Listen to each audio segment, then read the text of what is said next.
안녕하세요, 카가이 구독자 여러분.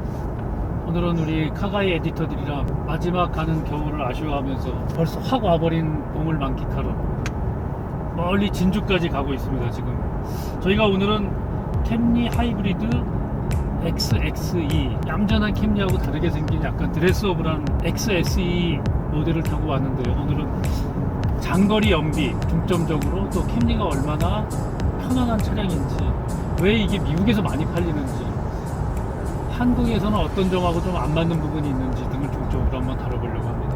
자, 오늘은 우리 뒷좌석에는 또 우리 최근에 합류한 195cm 신장을 자랑하신 하는 우리 전우빈 에디터가 탑승해서 캠리의 뒷좌석 어떨지. 자, 우리 오늘도 문장은 우리 당분간 우리 남현수 에디터가 잡고 있는데, 우리가 왜 이걸 기획을 했을까? 사실 요즘에 이제 유류비가, 유류세가 엄청 비싸잖아요. 유류값이 거의 천정부지로 치솟고 있는데, 유류세 인하를 해주고 있음에도 불구하고 지금 유류세 인하 전과 가격이 동일하거든요. 거의 2,000원. 네, 진짜 휘발유. 네, 진짜 비싸졌는데, 이런 시대에 이제 뭐 전기차라는 좋은 대안도 있지만, 전기차로 넘어가기 전에 이제 사람들이 징검다리 역할로 이제 구매할 수 있는 모델이 이제 하이브리드라고 생각을 하는데, 모든 사람들이 하이브리드 이꼴 도요타 이렇게 생각을 많이 하시잖아요. 그 중에서도 이제 도요타를 대표한다 라고 볼 수 있는 중형 세단인 캠리 하이브리드 모델을 타고 있죠. 캠리가 사실상 유명해진 건 이제 뭐 일본도 아닌, 본거장이 일본도 아닌 미국 때문인데, 미국에서 30만 대 넘는 세단 판매량을 기록하는 유일한 차, 작년에 31만 대 정도로 빠져서 30만 대를 유일하게 넘긴 미국에서 캠리. 한참 밑으로 소나타는 과거에 20만 대를 넘었다가 지금은 이제 10만 대 이하로 벌써 3년째 9만 대 수준에서 그치고 있지만, 왜 아직도 캠리는 미국에서 중형 세단으로서 최강자의 자리를 위치하고 있는지, 오늘 벌써 140km 타보니까 답은 어느 정도 나온 것 같은데, 그렇죠. 가장 큰 이유는 높은 중고차 값과 기름만 넣어주면 고장날 데가 없다. 이 XSE와 달리 디자인도 정말 너무 무난해서 그냥 이동수단으로서는 최고의 차다 라고 얘기할 만한. 네. 뭐 연비 운전한 건 아니고 그냥 초월할 때 초월하고. 평범하게 운전했습니다. 한 도로 제한 속도 따라서, 저희가 경부고속도로 따라서 왔는데, 이제 110km인 구간에서는 110km로 달리고, 앞에 조금 느린 차 있으면 이제 추월 가속도 해가면서 왔는데, 지금 연비가 21.5km/L거든요. 이게 이 차의 공인 연비가 이제 17km 정도인데, 21km면은 대단히 높은 수치라고 볼 수 있겠죠. 자, 우리가 조건을 이제 말씀을 드려야겠는데, 지금 다 신장 내가 제일 작네. 178, 179, 195. 몸무게 전부 80kg 이상이니까 한 네. 분만 세 자리? 네, 그럼요. 세 자리. 최소 260kg. 네, 성인 4명 타고 있다고 보면 되죠. 뒷좌석에서 웬만한 여성 두 사람 연기를 하고 있는 우리 전우빈 씨가 이 공간 어떤지. 좀 앞에서는 너무 여유롭게 앉았는데. 네, 지금 보시면은 이제 편집장님이 앞에를 편하게 맞추고 제가 앉았을 때 무릎이 닿지 않습니다. 뭐 주먹이 한 개 들어간다거나 뭐 그런 정도는 아닌데, 무릎이 이렇게 좌우로 움직일 수가 있고요. 발 부분도 정말 편하게 놓을 수 있어갖고, 뭐 이 레그룸에 대한 공간은 전혀 부족함이 없고요.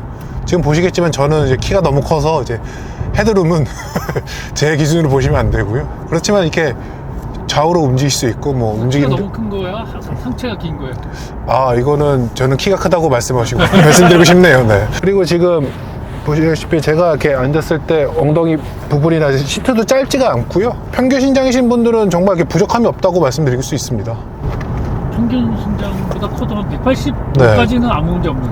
그렇죠. 이게 근데 저처럼 키가 좀 크면은 좀 이 머리가 닿기 때문에 엉덩이를 좀 앞으로 빼고 앉거든요. 그 부분에 대해서는 이제 장거리에서 조금 힘든 부분이 있는데, 그 정말 평균적으로 180까지는 전혀 문제가 없습니다. 일단 뭐 뒷좌석은 네. 개원상으로 보면 사실상 소나타라든지 K5에 비해서 캠리가 큰 건 없는데, 네, 맞습니다. 일단 대전까지 타고 온 운전자의 소감. 네, 일단 기본적으로 이 파워트레인이 2.5L 가솔린 자연흡기 엔진에다가 이제 CVT 묶여져 있고, 그리고 전기 모터가 힘을 더하는, 그러니까 전형적인 하이브리드 방식이라고 보시면 되는데, 시스템의 합산 출력이 211마력이고 수치만 놓고 보면 와, 이거 되게 높다, 2.0 가솔린 터보만큼 되네 라고 생각을 하실 수도 있지만, 하이브리드는 사실 시스템 합산 출력하고 실제로 느껴지는 출력하고 갭 차이는 좀 있는 편이거든요. 그렇다고 해서 이 차가 좀 느리냐, 답답하냐, 전혀 전혀 그건 아니고 뭐 원하는 타이밍에 가속 페달을 꼭 밟으면은 추월 가속도 무리가 없기 때문에 뭐 장거리 주행에서 스트레스 받지 않고 주행할 수 있는 그 정도의 조건을 딱 갖춘 파워트레인이라고 생각이 되고요. 그리고 뭐니 해도 가장 좋은 점은 장거리에서 이 승차감이 불편한 차를 타면 진짜 스트레스 받거든요. 이게 진짜 그만 운전하고 싶을 정도로 스트레스 받는데, 저희가 지금 서울 광화문에서 출발을 해서 추부까지 오는데 무정차로 왔잖아요. 한 140km를 다이렉트로 왔는데 뭐 어댑티브 크루즈 컨트롤이랑 차선 중앙 유지 장비랑 섞어가면서 오니까 뭐 그 정도 운전한 기분도 안 들고 대략 한 50km 정도 주행한 것 같지 않나 라는 몸의 피로도는 딱 그 정도인 것 같아요. 정말 승차감은 좋았어요. 네, 승차감은 진짜 부드럽고 장거리 타보니까 확실히 캠리가 왜 대륙인 미국에서 인기 있는지를 알 수 있는 정말 넉넉하고 여유로운 승차감. 네. 자, 어쨌든 우리 남현수 에디터는 집에서 더군다나 신형 어코드 하이브리드를 타기 때문에 그쵸. 어코드 하이브리드랑 비교해볼 수 있을 것 같은데. 네, 비교가 되는 것 같아요. 가장 크게 느껴지는 건 사실 연비는 그다지 크게 차이가 나지 않는 것 같아요. 그러니까 어코드가 2.0L 가솔린 엔진에다가 CVT 그리고 전기 모터 들어가는 방식이고, 이제 캠리는 2.5L 가솔린 엔진에다가 CVT 전기 모터 들어가서 이제 배기량은 이제 캠리 쪽이 좀 더 높아서 엔진 출력 자체만 놓고 보면은 어코드보다 캠리가 높아요. 한 30-40마력 정도 캠리가 앞서는데, 반대로 이제 전기 모터의 출력은 이제 어코드가 한 50마력 정도 더 높거든요. 그래서 시스템 합산 출력 자체도 어코드가 좀 더 높은 편인데, 거기서 기인하는 좀 차이점이 딱 두드러지는 게 전기 모터의 개입인 것 같아요. 어코드도 직병렬 하이브리드, 캠리도 직병렬 하이브리드인데, 직병렬 하이브리드 방식을 가장 처음 만든 게 이제 도요타잖아요. 그래서 도요타 캠리가 그 직병렬 하이브리드 방식을 사용하고 있는데, 오르막길에서 가속 페달을 밟으면 느낌이 되게 묘해요. 어코드는 엔진 없는 차 전기차 타는 비슷한 느낌. 네, 그래서 이게 그냥 엔진은 진짜 보조적인 역할로 한다면, 캠리는 엔진이 진짜 열심히 구동도 했다가 배터리도 충전했다가 이렇게 일하는 게 느껴지는, 그게 제일 큰 차이점인 것 같아요. 근데 구동 방식이 좀 차이가 있더라도 실제로 연비는 거의 비슷한 수준을 내주는 것 같아서. 자, 그럼 우리 또 전호빈 에디터가 발음도 힘들어 이거 XSE 트림. 네. 캠리에서 약간 스포츠 드레서블 한 트림인데, 가장 많이 팔리고 무난한 XLE와 어떤 차이점이 있는지 간단하게 소개 좀. 일단 XXE 지금 저희가 타고 있는 모델은 전면 그릴이 약간 우악스럽다기보다는 좀 더 이렇게 과감하다 그럴까요? 앞으로 좀 많이 튀어나와 있고, 후면도 보면은 이제 범퍼 형상이라든가 조금씩 다르고요. 뒤에 이제 뭐 리어 스포일러도 달린 게 이제 좀 더 스포티한 모델임을 강조하고 있죠. 뒷모습은 상당히 괜찮은 것 같아요. 네. 연비야 뭐 예상했을 때 당연히 너무 좋을 거라고 예상을 했는데, 이 장거리 가는데 승차감이 이렇게 좋다는 건 참 이유가 있네. 이 대륙에서 왜 이 차를 타는지. 그렇죠. 부분 변경인데, 이 작년에 이제 우리나라에 나왔지만 조금 바뀐 게 있는데 뭐가 바뀌었을까요? 지금 제가 사용하고 있는 이 애플 카플레이가 가장 특징적인 것 같고요. 그리고 한번 바뀐 건데 크기가 좀 커졌어요. 인치수도 키우면서 9인치까지. 네.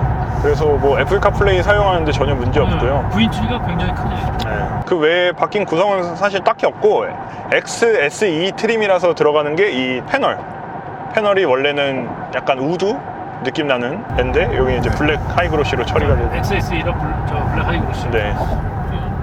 생각보다 지문이 잘 안 보이네요.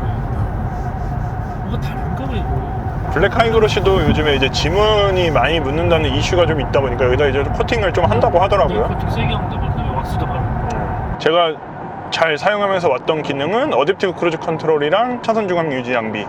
요거는 생각보다 괜찮더라고요. 다만 좀 아쉬운 건, 이제 저는 개인적으로 이제 차선 중앙 유지 장비는 내가 끄고 켜고 할 수 있을 때 어댑티브 크루즈 컨트롤을 켜지 않더라도 차선 중앙 유지 장비를 켤 수 있으면 좋겠다라고 생각을 하는 편인데, 그거는 따로 활성화가 안 되고, 이게 어떤 방식으로 작동을 하냐면, 스티어링 휠 오른편에 있는 이 차선 표시가 있는 버튼을 한 번 누르게 되면 이제 조향 보조 장치만 활성화가 되는 거고, 조향 보조 장치는 차선을 벗어났을 때 차를 안쪽으로 밀어주는 그 기능이 작동을 하고, 여기서 한 번 더 누르면 조향 보조 장치 활성 그리고 차선 중앙 기능 활성, 이렇게 두 가지 기능이 모두 켜져요. 그래서 차선 2번 눌러야 돼. 네, 2번을 눌러야지 차선 중앙 유지 장비까지 활성화를 시킬 수 있고, 이 상태에서 핸들을 놓으면 잘 가냐? 아닙니다. 그래서 이 상태에서 어댑티브 크루즈 컨트롤을 이제 세팅을 해줘야지 계기판에 표시가 되면서 차선 중앙 유지를 잡았다라고 확인이 되거든요. 이거는 어댑티브 크루즈 컨트롤 키지 않아도 차선 중앙 유지 장비는 좀 활성화되게 해줬으면 좋지 않았을까라는 생각이 들어요. 그러니까 졸음 운전을 하겠다 나 지금부터.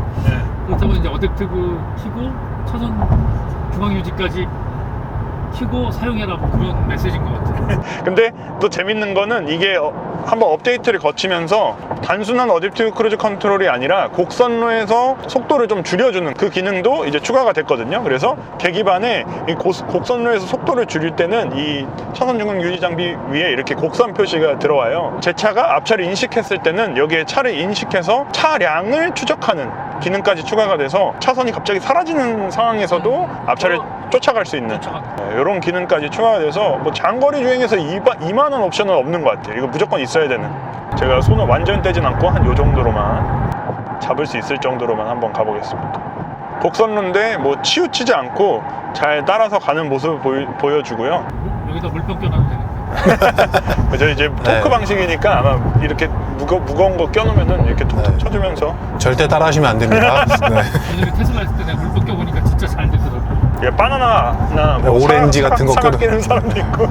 다만 조금 아쉬운 건 지금 요 정도의 코너에서는 한 번에 이렇게 부드럽게 돌리는 게 아니라 돌렸다가 또 한 번 돌렸다가 한 번 또 돌렸다가 이런 식으로 나눠서 꺾는 그런 느낌이 받을 수 있어요. 그래서 어쨌든 중앙 유지는 제대로 되네. 잘 돼요. 이런 구성은 진짜 꼭 필요한, 장거리 갈 때는 무조건 필요하다고 생각해요. 또 이 기능은 또 막히는 데서 잘 쓸 수 있거든요. 그렇죠. 플러스 뭐 이제 졸릴 때 이거 하나만 있어도 적어도 앞차와 풍하는 일은 생기지 않는. 그렇죠. 이것도 좀 하나 아쉬운 점 중에 하나가, 제가 운전하다 보니까 아쉬운 건데 이게 중앙유지 장비가 들어가 있잖아요. 근데 이 장비가 항상 차선을 인식하는 건 아니잖아요. 어쩌다가 이제 차선을 인식하지 못하는 경우도 생기는데, 그럴 때 나 차선을 인식하지 못했다라는 거를 뭔가 알림이나 진동이나 뭐 이런 걸로 운전자에게 알려줬으면 좋겠는데 또 그 기능은 없더라고요.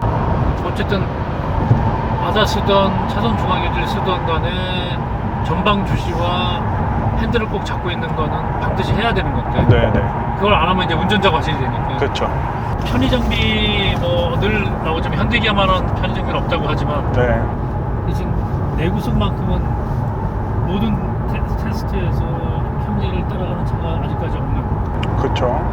그 환경 속에 과연 편의 장비는 어느 정도 있는지 편의 장비를 한번 점검해서. 네, 편의 장비 얘기를 좀 해드리면, 일단 9인치 인포테인먼트 모니터에 폰 커넥티비티 시스템, 애플 카플레이나 안드로이드 오토가 들어져 있는데 이게 유선으로 연결이 된다는 점, 그리고 그 유선 안드로이드 오토나 애플 카플레이를 연결할 수 있는 USB 포트가 이쪽에 하나 마련이 되어져 있고, 그 옆으로 이제 12V 파워 아울렛이 하나 있습니다. 그래서 USB 포트가 좀 부족하신 분들은 이 12V 파워 아울렛을 이용을 하시면 되겠죠. 그리고 좀 재밌는 게, 저는 항상 이 캠리는 왜 여기에다 이렇게 구멍을 이렇게 크게 파놔가지고 여기다 이제 지갑 같은 거, 이제 미국 소비자를 위한 것 같아요. 여기다가 지갑 같은 거 숨겨놓고 이렇게 닫아놓으면은 밑에 공간이 있는지 없는지 잘 모르잖아요. 그래서 그런 용도로 쓰려고 만들어 놓은 것 같다라는 생각이 들고요. 무선 스마트폰 충전은 안 되는. 사실 저는 차에 스마트폰 무선 충전 기능 있어도 잘 안 쓰는 편이거든요. 그게 핸드폰에 별로 안 좋아서. 그렇죠. 열도 많이 나고. 열도 많이 나고 핸드폰 배터리 수명에 별로 안 좋은 영향을 미치기 때문에. 그런가? 좋은 거 아니면 안 넣어주는 게 맞다고 저는 생각을 해서 있어도 안 쓰는 편인데, 뭐 이렇게 뭐 무선 카플레이 되는 것도 아니니까 이 정도 구성은 아쉽다고는 안 느껴져요. 우리 이제 김태환 디자이너님은 지렁이 싫어하셔서. 네. 아니야, 스파게티 면이라서 지렁이가 아니라 스파게티 면 싫어하셔서 꼭 무선 충전되는 게 좋다고 얘기를 하시지만, 어쨌든 기어 노브도 뭐 요즘에 많이 사용하는 전자식은 아니고 그냥 이렇게 위로 올렸다 내렸다 하는 방식의 기어 노브 들어가져 있고, 여기 뒤에 버튼이 있어요. 에코, 노말, 스포츠, 이 세 개 중에 선택을 할 수가 있는데, 그냥 기어 노브를 왼쪽으로 한번 밀면은 스포츠 변속을 지원을 해서 좀 더 적극적인, 단수를 조금 느껴가면서 변속을 할 수 있는 자동 변속기입니다. 이것도. 그리고 EV 모드 선택할 수도 있고 오토홀드, 뭐 이런 기본적인 기능 다 들어가져 있고, 이제부터 아쉬운 점을 계속 얘기를 할 텐데 아쉬운 점이 좀 많아요. 편의 장비 구성에서. 열선 스티어링이 일단 없고요, 1열 통풍 시트 없고요, 2열 열선 시트도 없고요, 그래서 대표적으로 요 세 개가 제일 큰 것 같고, 그 외에 이제 뭐 계기판이 디지털이 아닌 거, 근데 뭐 여기 조금 디지털이 들어가져 있긴 하지만 요즘에는 풀 디지털을 많이 넣으니까 요것도 좀 아쉬운 구성이 될 수 있을 것 같고요. 그 다음에 2열 이 헤드레스트는 움직이지가 않습니다. 저거는 일체형이에요. 조금 약간 충격이었어요, 처음에. 근데 아니 2열 헤드레스트가 사실상 쓸 일이 있어. 근데 2열 헤드레스트를 쓸 일이 없어도 사실 통풍 시트도 쓸 일이 없거든요. 템포 시트는 없으면 그걸 엄청 불편하지. 그 열선 시트 같은 것도 저는 있어도 안 쓰는데, 그러니까 사람마다 이제 편차는 있겠지만 저 헤드레스트가 분리가 안 된다는 거는 네. 아반떼 깡통을 타는 느낌이 들어서, 저 아반떼 깡통이 저렇게 안 움직이거든요. 아반떼 깡통이랑 가격 비교를 하면 거의 2배가 나는데, 네, 그 점은 진짜 아쉬움으로 느껴질 것 같고, 하물며 스파크도 저게 움직이는데 저거는 좀 아니지 않나. 하여튼 나는 별로 중요하지 않은 건데 되게 네. 민감하게 두 네, 사람들은 저거는 진짜, 왜냐면은 다른 분들도 아마 댓글 다실 것 같아요. 저거는 되게 민감한 부분이에요. 저게 소나타도 택시 사면은 택시 옵션이 저거거든요. 우리가 생각했을 때 뭐 차 가격으로 급을 나누자 막 이건 아니지만 저거는 좀 아니지 않나. 그 외에 뭐 트렁크가 내연기관 일반 모델하고 용량이 똑같아요. 네, 521리터죠. 네, 그것도 똑같고 6대4 폴딩 되는 것도 똑같고, 네, 그거는 진짜 장점. 왜냐면 전기 모터랑 배터리를 2열 바닥으로 숨겼기 때문에. 바닥으로 숨겼다 그래도 뒤가 뭐 껑충하게 높은 느낌도 없고요. 네, 그런 구성은 진짜 잘한 것 같아요. 그리고 지금 보시다시피 2열에는 센터 암레스트가 있고요. 여기 뭐 컵홀더도 마련되어 있고 2열 송풍구도 당연히 있고요. 근데 이 센터 암레스트를 내리는 요 손잡이 같은 끈이라도 하나 마련했으면 좋겠는데 그게 아니어서 좀 제가 손가락이 좀 두꺼워서 그런지 좀 빼기가 좀 힘드네요. 요즘 많이 하시는 게 뭐 트렁크에 여성분들 들어가잖아요. 저는 제가 보기엔 뭐 한 2우빈 정도는 가능하지 않을까. 네. 한번 들어가 봐 이따가. 네, 이따가 한번 제가 직접 들어가 보고 가능한지 한번 안 되면 해보겠습니다. 맞추제 넣어서 구겨. 구겨 넣어. 엄청 커.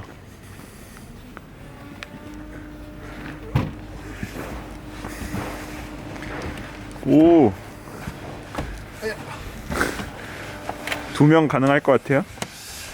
한 1.5우빈에서 좀 꾸긴 다음에 2우빈 여기까지 해서 2우빈 가능할 것 같습니다.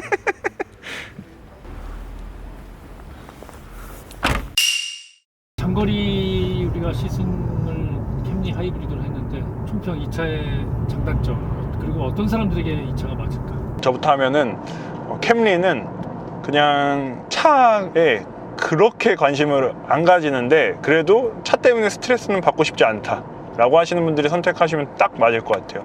원하는 기능, 뭐 화려한 편의 장비, 뭐 화려한 뭐 파워트레인 성능, 뭐 이런 거는 하나도 갖추지 않고 있지만, 그렇다고 이 차 때문에 내가 스트레스 받을 일은 없다라고 저는 생각을 하거든요. 그러니까 잘 가고 잘 서고 연비 잘 나오고 주유소 가끔 가면 되고 이런 부분들. 그리고 가격대도 사실 수입차 치고 저렴한 가격이잖아요. 4천만 원대 초반이면은. 그래서 그냥 나 요 정도 살 정도 되는데 차에 때문에 뭐 이것 따지고 저것 따지고 옵션 넣고 막 이런 거 귀찮다라고 하시는 분들은 그냥 토요타 전시장 가셔서 저 캠리 주세요 라고 하시면은 제일 맞지 않을까, 그런 분들한테. 저는 그렇게 생각을 합니다. 저는 제가 말씀드린 저는 좀 2열을 기준으로 말씀드리면은 저처럼 큰 사람도 이제 편하게 탈 수가 있고 이제 장거리에서도 이제 힘든 거밖에 없고요. 정말 편안하게 와서 이제 뭐 그랜저나 이런 거랑 비슷한 느낌. 국산차 대신에 나는 어떤 뭐 외제차를 선택하고 싶은데 지금 앞서 뭐 남윤수 에디터가 말씀하셨다시피 고민 이런 거 원하시지 않는다면 저는 이 캠리 하이브리드의 연비는 뭐 아주 훌륭하니까. 결론적으로는 카가이라는 이름하고 관계없는 사람들이 좋아하는. 네, 네. 그렇죠. 차에 그렇게 관심 가지 않을 분들이 사시면 딱 맞을 것 같아요. 정말 이 그 정비소 들 간다는 것도 진짜 큰 거잖아요. 그렇죠. 주유소 안 가고 정비소 안 가는 게 진짜 차 타는 사람한테는 축복이라고 저는 생각해요. 이런 차를 캠리는 주로 미국에 이제 출장 갔을 때 렌트로 많이 타고 다녔지만 그냥 고장 안 나고 굳이 따지면 세차도 잘 안 하고 기름만 넣어주고 기름만 넣으면 그냥 기름만 먹으면 딱 그런 어쨌든 캠리는 카가이하고 맞지 않는다고 또 이상하네 이거 우리 브랜드 이름이. 카가이는 선택하지 않겠지만 늙은 카가이는 선택할 수 있다. 노병은 죽지 않고 단지 사라질 뿐이다 라는 말이 생각이 나면서. 근데 장거리 주행하니까 네. 절대 살 것 같지 않은 캠리 아 나도 은퇴할 때 이거 한번 후보를 생각을 해봐야겠다 이거.